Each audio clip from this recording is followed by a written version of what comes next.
Dévoilons les tabous en matière de sexualité.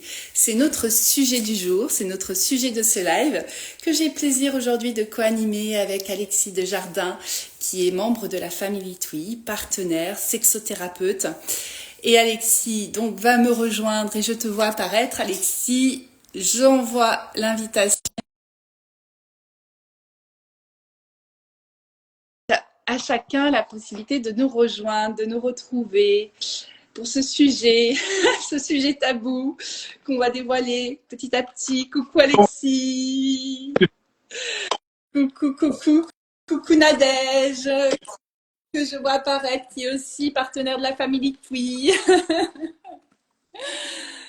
Comment vas-tu Alexis? Ça va très bien, je te remercie et toi? Bah, très bien, je suis contente de te retrouver, ça fait un petit moment. Et oui, je te vois pas moi, c'est pas grave. Tu me vois pas? Non, Ouais, alors c'était déjà le cas le dernier live, mais tu m'entends? je t'entends, je vais te mettre sur Oui. Instagram, sur le PC en même Ah, temps. ouais, tu vois l'image, bonne idée. Et comme ça, je te verrai, ça sera plus sympa. Tu peux nous dire, Nadège, si tu nous vois tous les deux. Ça y est, C'est la tu vas me. technique. Coucou Nadège. Alors, c'est la petite pause de midi. On parle de tabou? Allez, on parle de tabou. Alors moi, ce que j'aimerais un petit peu aborder avec toi aujourd'hui, bah, c'est justement quels sont les sujets qui sont considérés comme tabous dans notre société, comment et avec qui les aborder, Ouais. et qu'on puisse peut-être aussi identifier les intérêts, mais aussi peut-être les limites à les dévoiler, parce que je pense que les tabous ont un rôle quand même à jouer. C'est toutes les petites questions que je voudrais aborder avec toi. Alors, on va se donner 20-25 minutes max, en sachant qu'on pourra reconduire ce live, ce qui laissera la possibilité à chacun de pouvoir reposer ses questions. Envoyez-nous vos questions et puis comme ça, on pourra y répondre dans un prochain live. Je ne sais pas ce que tu en penses. Avec plaisir Cathy, ça y est, je te vois. Ah, c'est chouette. Alors, se présenter mutuellement, mais en trois mots pour nos communautés respectives. Donc, moi, je suis Cathy Gafforini. Donc, je suis hypno-coach, coach en amour, et puis initiatrice, animatrice de Tweet et Voix de l'amour et de Voyage sous hypnose. Et donc, je suis en joie de te retrouver, Alexis, dans le cadre de Tweet et Voix de l'amour, de ces interviews que je propose toutes les semaines. Et voilà, est-ce que tu peux nous en dire plus sur toi? Alors, je m'appelle Alexis Desjardins, je suis sexologue, enseignant PNL, je suis spécialisé en thérapie brève. Je travaille à Toulouse, à Montauban, en cabinet, en visio également, et je monte un organisme de formation, Impulsion Formation, au métier de sexothérapie, thérapie brève, hypnose, PNL. Voilà, et je fais des spectacles d'hypnose également. Ouais. J'ai une chaîne YouTube avec quelques abonnés, Alexis Sexologue, et j'aime beaucoup partager mes connaissances, mon expertise sur le sujet de la sexo. Ouais. Et avec ta petite présentation, on devine bien il y a beaucoup de choses, tu as beaucoup exploré et le mot qui me vient, tu es un passionné, passionné de la vie, mais passionné de l'humain, passionné de la sexualité. Et qu'est-ce qui t'a amené à t'intéresser, toi, à ce sujet qui est quand même un sujet, pour le coup, tabou, la sexualité des talents? Alors moi, j'ai toujours aimé en parler depuis tout petit, très jeune. On disait de moi au collège, au lycée que j'étais obsédé. J'étais pas plus obsédé que les autres, mais j'avais pas de tabou justement. Et j'aimais parler de ça. D'une manière générale, j'aimais pas beaucoup les interdits. J'aimais pas qu'on me dise ce que je pouvais faire ou ne pas faire.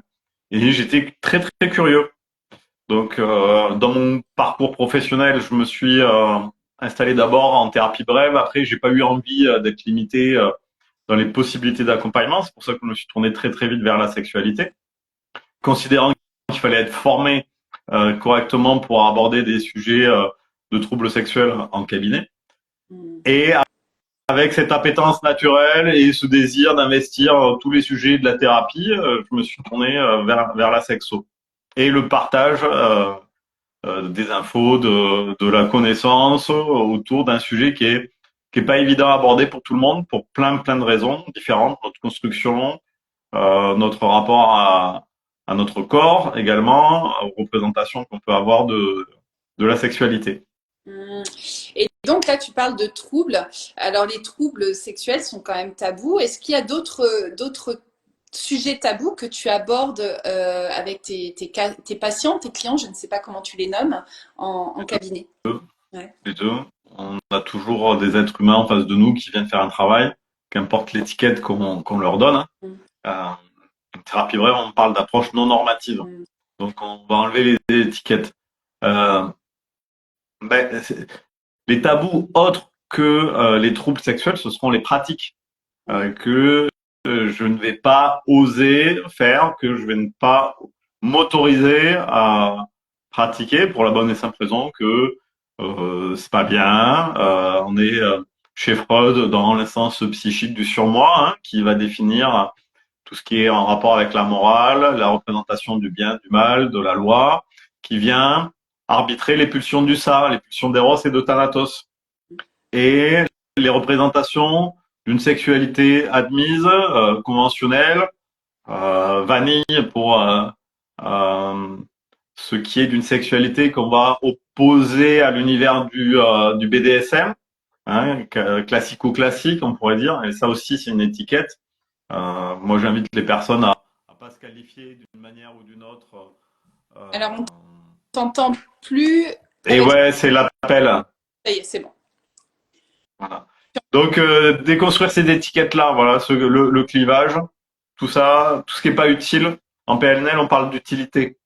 Mmh. Donc, ce qui n'est pas utile, on s'en débarrasse et on s'attache à ce qui va fonctionner et faire fonctionner la sexualité et l'épanouissement sexuel surtout. Parce qu'on parle de rencontre, on parle pas de performance. Euh, Donc, c'est vrai. le, ouais, il y a un tabou sur la performance. Donc, il y a plusieurs tabous. Il y a le tabou sur les troubles, alors ça peut être les troubles, par exemple, de l'érection. Pour les hommes, pour la femme, ça peut être quel type de trouble? On a classiquement l'endorgasmie, on a du vaginisme sur quelque chose qui est plus corporel. Et puis, Parvenir à l'orgasme. oui, l'anorgasmie, ouais, ouais, c'est incapacité à connaître l'orgasme. Mm. Et ça, cette incapacité, si on prend ce trouble, par exemple, pour la femme, ça peut être justement lié à à des tabous parce qu'on a été éduqué avec cette sexualité un petit peu vanille dont tu parlais. Et aussi bien, il y a des femmes qui ne sont pas parvenues à l'orgasme parce que elles considèrent parfois que certaines voix sont pas normales ou sont pathétiques et du coup ont du mal à se libérer, se lâcher. Est-ce que justement tu travailles sur cette ouverture des possibles en matière de sexualité Sur l'orgasme, on va travailler sur la représentation de la sexualité, sur la manière que la personne a eu de se construire en rapport à certains modèles.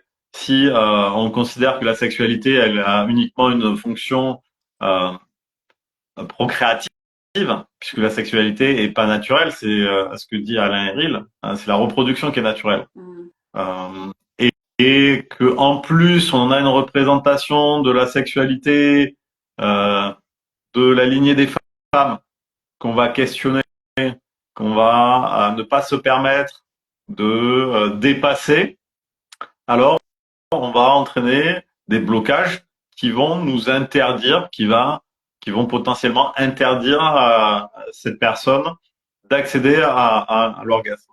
Mm. Parce que si je jouis plus que ce que j'ai comme représentation de la sexualité de la lignée des femmes, alors je deviens déloyal à la lignée. Ouais. Alors ça peut être ça, et puis bien sûr, hein, je sais que tu travailles aussi sur des traumas. Il y a Nadège, je ne sais pas si elle est encore en live.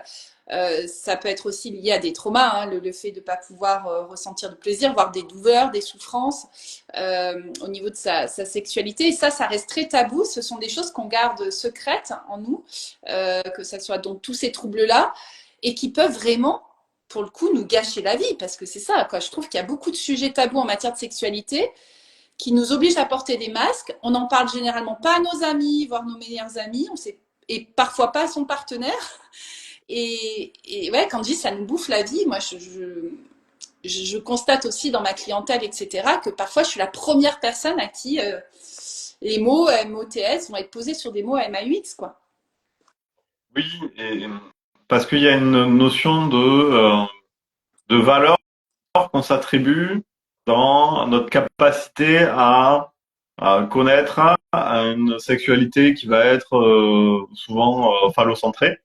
Et si je ne suis pas opérationnel, Mm. alors potentiellement je n'ai pas la valeur que la société pourrait me donner ou celle que je voudrais m'accorder. Euh, mais c'est valable également pour les hommes qui n'ont pas de capacité à avoir des érections toujours comme ils le désirent. Et moi, je leur dis, c'est quand même un sacré pouvoir donné à quelques centimètres cubes de chair de définir la valeur que vous avez. Euh, et cette valeur-là, individuelle, personnelle, elle est beaucoup plus grande que simplement une capacité à avoir une érection et de se définir comme un homme avec un sexe euh, dur, endurant. Ben, il y a des choses qui peuvent être beaucoup plus utiles. On en revient à l'utilité, beaucoup plus appréciable dans l'épanouissement de cette sexualité, de cette rencontre à deux. Désolé. C'est pas grave, on t'entend quand même, mais t'es demandé, t'es sollicité. Alors, comment tu abordes, toi, ces sujets avec les personnes qui viennent te consulter? Euh, Comment tu abordes? Et puis ma deuxième question, c'est qu'est-ce que tu conseillerais aux hommes et aux femmes qui nous écoutent pour l'aborder avec son ou sa partenaire? Alors, comment je travaille sur ces sujets? Moi, je travaille avec la définition d'un objectif clair, ce qu'on appelle notre anamnèse. Je sais pas si tu m'entends Ouais, là. on t'entend Oui. bien. Pour cadrer l'objectif du travail, donc il y a une exploration sur euh, l'histoire, le rapport au corps, hein, euh, tout ce qui va permettre de définir précisément un objectif. Et puis, en fonction de l'histoire de la personne et puis des contours de la problématique qu'on a mis en lumière, on va travailler avec un axe plutôt qu'un autre. Ça peut être la gestion d'un trauma en PNL avec certains outils qui servent à ça. Accéder à différentes ressources pour mettre en place un changement de comportement en hypnose ou lâcher un blocage qui serait plus au niveau corporel, euh, quelque chose de moins clair, un peu plus diffus, des sensations que la personne n'arriverait pas à externaliser. On peut avoir un travail avec une approche art thérapeutique et souvent le travail en terre glaise. Par exemple, moi je travaille beaucoup avec cet outil-là et il m'arrive de poster Oui, le travail de personnes qui sont d'accord. Donc ça, c'est le blocage, l'interdiction de parler et les chaînes pour avoir une sexualité telle que la personne le désire. Et ça, elle vient l'abandonner à l'endroit du travail.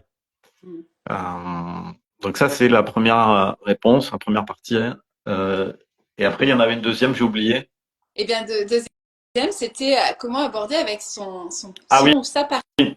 Alors, j'aime bien, est-ce que tu conseillerais, alors on dit bien, c'est pas que pour des troubles, hein, parce que tu as parlé tout à l'heure aussi, c'est pour oser d'autres pratiques, de nouvelles pratiques sexuelles. Est-ce que tu conseilles à la personne de venir déjà consulter un professionnel pour être au clair avec soi-même, déjà bien se connaître, savoir ce qu'on veut, euh, oser se l'avouer aussi quelque part, et après en parler à son partenaire? pas nécessairement. En fait, c'est propre à chacun. Moi, je suis pas pour alimenter les cabinets avec des demandes qui n'en sont pas. Euh, dans mon prisme, on répond à une demande. S'il n'y a pas de demande, il n'y a pas d'action. Comment aborder ça avec son partenaire? euh, J'ai envie de dire que toujours dans l'esprit de la PNL, on ne peut pas ne pas communiquer. Hmm. Donc, si je ne suis pas à l'aise pour verbaliser mes demandes, alors je peux utiliser n'importe quel autre moyen que le langage oral pour faire savoir qu'il y a un sujet qui peut être de nature à éveiller ma curiosité. Et ça peut être euh, en utilisant, en faisant preuve de créativité. Donc, on peut acheter un livre si on a envie d'ouvrir le couple.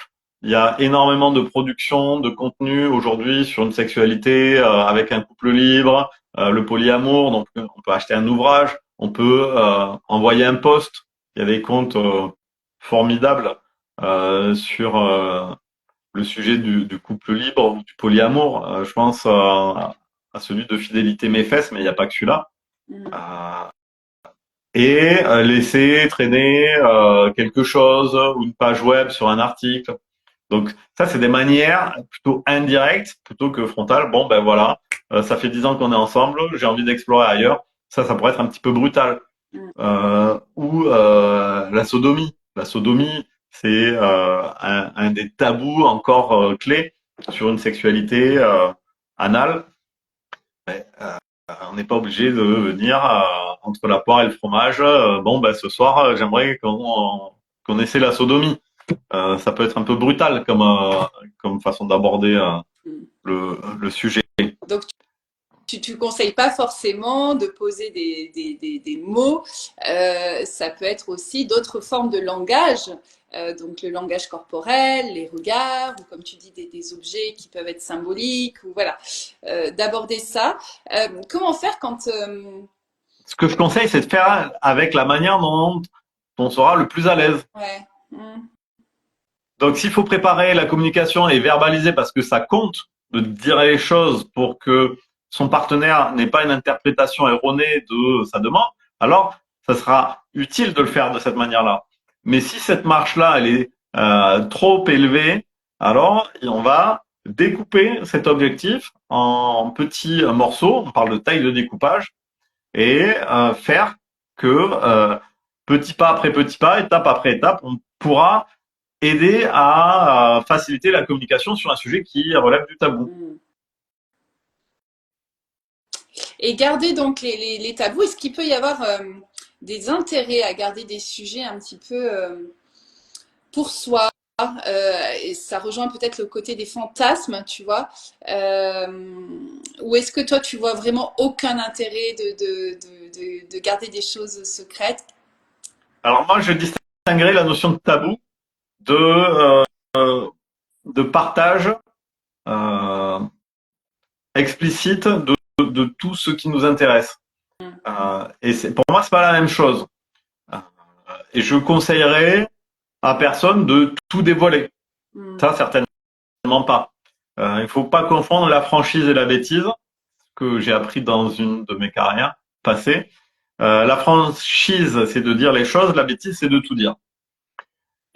Je ne crois pas que ce soit utile de dévoiler euh, tout de ce qui va nous animer. Et puis d'abord, ça serait proprement impossible parce que nous sommes des êtres euh, vivants qui évoluons au fil du temps et dès que on pourrait avoir une appétence qui viendrait naître, d'abord on n'est pas sûr d'être forcément à l'aise avec cette nouvelle façon de voir les choses. Pour les sexualités un peu plus kinky, hein, tout ce qui va être en rapport un peu plus avec une sexualité euh, de l'ordre du fétiche, où on va développer une intention très très forte en rapport avec un sujet qui vient provoquer une excitation extrême.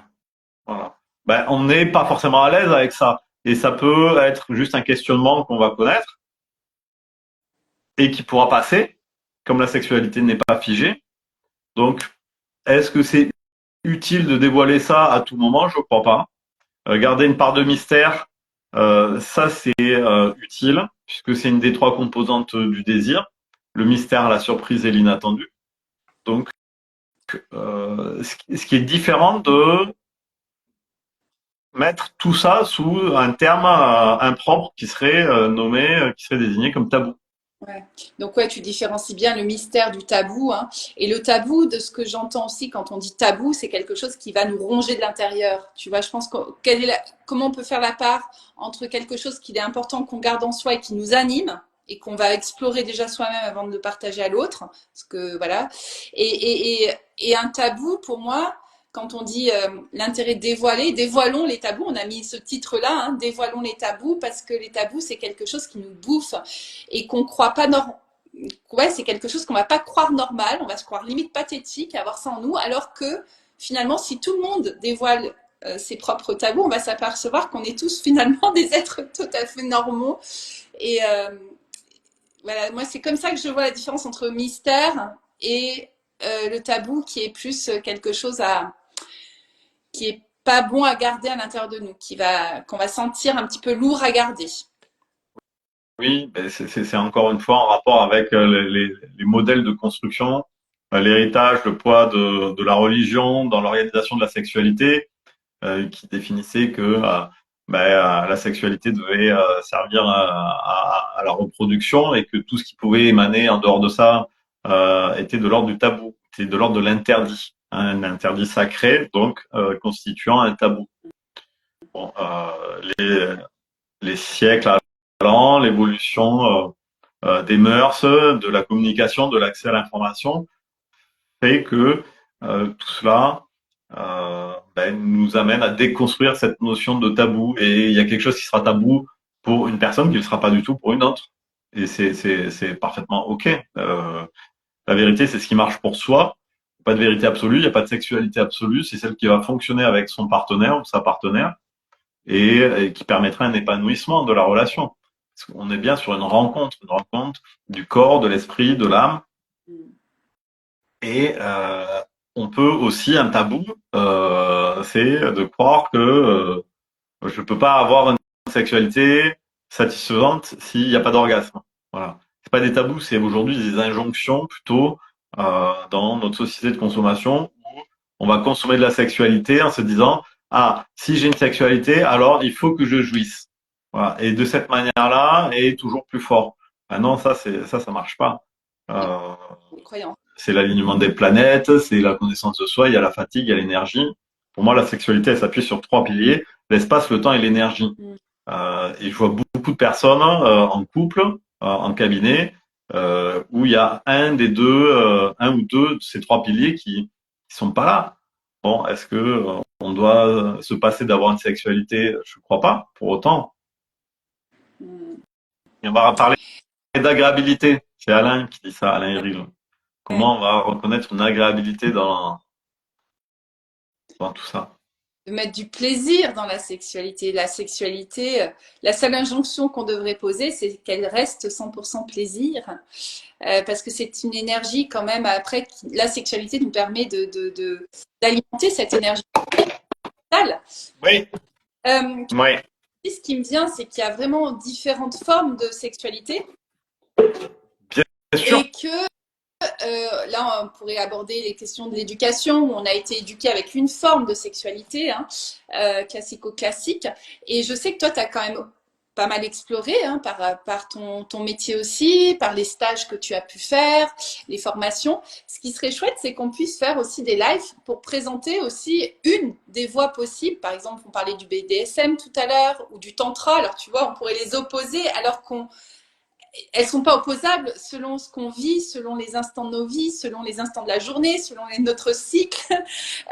On va être plus sensible à certaines voies sexuelles que d'autres. Et moi, ce que j'aimerais, c'est qu'ensemble, on puisse ouvrir les voies et pas enfermer. Mais oui, mais tout ça, ça participe de la connaissance, de l'information, et on ne peut que inviter les personnes à explorer elles-mêmes euh, en allant confronter ses limites sans les dépasser. Ça, encore une fois, je le reprends des mots de Alain Héril, hein, c'est ce qu'il nous apprend en formation. Euh, Il va falloir que je prenne contact avec lui là pour lui faire une petite interview, Alain Grill. oui, oui, oui, bien sûr. Évidemment, Il c'est a fait un un personnage. oracle. Il a fait Il a fait un oracle de la sexualité sacrée. C'est un grand contributeur de tous les sujets de la sexualité dans le monde de la thérapie, bon. Je regarde. évidemment. On s'était dit, voilà, 20-25 minutes, on a un tout petit peu dépassé. Oui, Mais ce que j'aime vraiment proposer à tous ceux qui nous écoutent, là, ils sont quand même nombreux à nous avoir rejoints pour ce live de midi, de nous poser vos questions en message privé. Donc, toi, tu les récupères, moi, j'en récupère aussi. Et puis, qu'on fasse un prochain live. Vous nous dites si vous êtes OK aussi. Bah, tiens, dites-nous, là, ceux qui sont connectés, si vous seriez OK sur un live, par exemple, spécialisé plus BDSM ou Tantra, pour qu'on puisse explorer, ouvrir, découvrir des choses ensemble. Voilà, donc dites-nous tout ça. Et puis, Bien, on se recalera un petit moment, si ça te oui, va. avec plaisir. Merci Cathy pour l'invitation. Merci beaucoup. Merci à tous ceux qui sont là. Et tout plein d'amour à nous tous, parce que c'est ça qu'on cherche tous, je pense, ici, à vivre, expérimenter. Puis au plaisir de te retrouver en présentiel aussi. Hein. Ce serait chouette. Hein. Qu'on Très mette vite. dans tout ça, ça serait kiffant. Hein. L'amour sous hypnose. Un thème, comment allier Tantra et BDSM? Ouais, c'est un excellent sujet. Et ben voilà. Merci Jean-José. On garde ce sujet, on se le reprogramme, Alexis. Oui, Allez, à bientôt. à bientôt. À tout vite. Merci à tous. Ciao. Ciao. Ciao.